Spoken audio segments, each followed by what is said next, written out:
I'm Christine Persichetti with this current news update.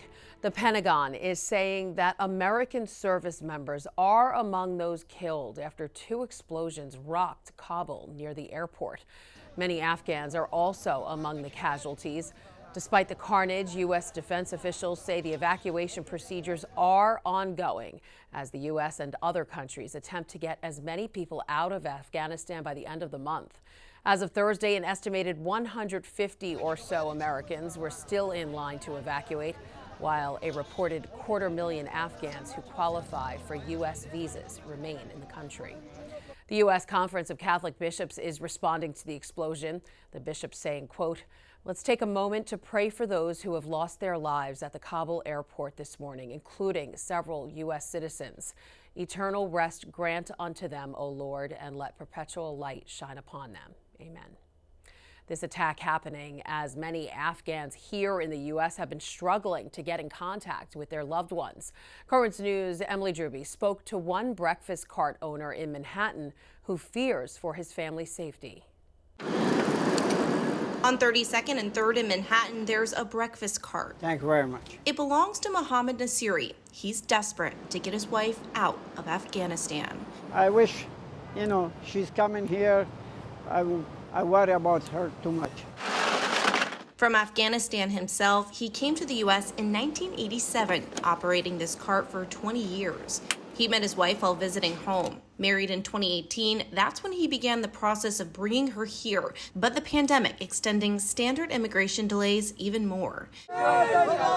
Now, with the Taliban taking over, his desire to bring her here has turned to desperation, fearing for her life if it's discovered she's married to someone living in America.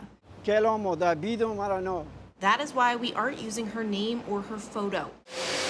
Mohammed says she's been to the airport several times. Despite having paperwork to prove her marriage and her impending visa, she's been unable to get out. She called me. Nobody let me to come in the airport, to go inside. So what can I do? Mohammed took a call from her while we were interviewing him. Assalamu alaikum. She's okay for now. He's spent hours on the phone to push her paperwork through, but he knows she's running out of time. Right now, the situation is very bad. Please, people, help me. Mohammed is hoping someone might see this story and be able to help. I don't know what's going to happen next. One thing he does know, if she doesn't get out now, she might never. In Manhattan, Emily Druby, Currents News. Meanwhile, Governor Kathy Hochul announcing a plan to welcome Afghan refugees here to New York. She says the Empire State is stepping up to serve as a beacon of hope and refuge, announcing that the state's refugee services and Office for New Americans are ready to help resettle thousands of incoming Afghan refugees here in New York. For more information on how to help Afghan refugees arriving in New York, you can contact the ONA hotline at 1-800-566-7635. The hotline is also available to immigrants in need of assistance.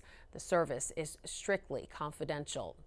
Meanwhile, the Delta variant is spreading rapidly across the U.S., with new COVID deaths climbing to more than 1,000 a day on average. In Florida, hospitalizations have tripled in the past month.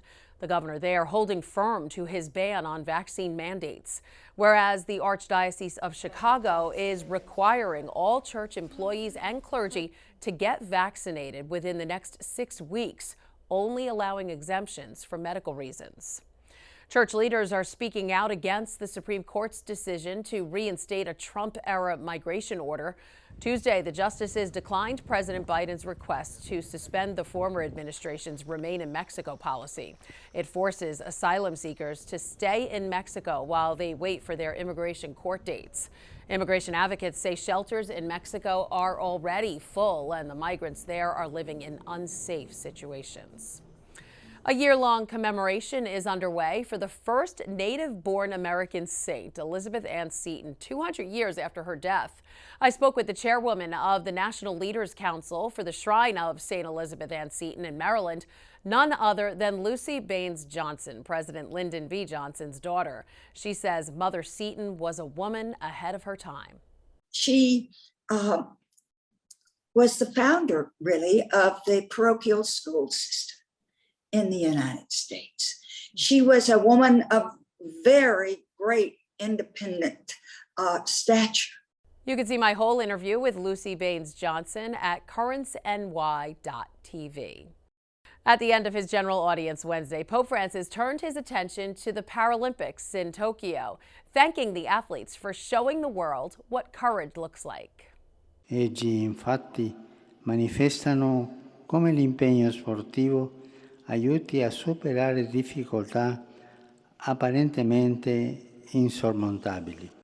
Among those present was Gianluca Palazzi, a wheelchair basketball player and the Vatican's first Paralympic athlete.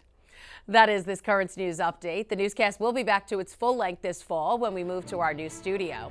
I'm Christine Persichetti. Thank you for joining us because we are putting your faith in the news.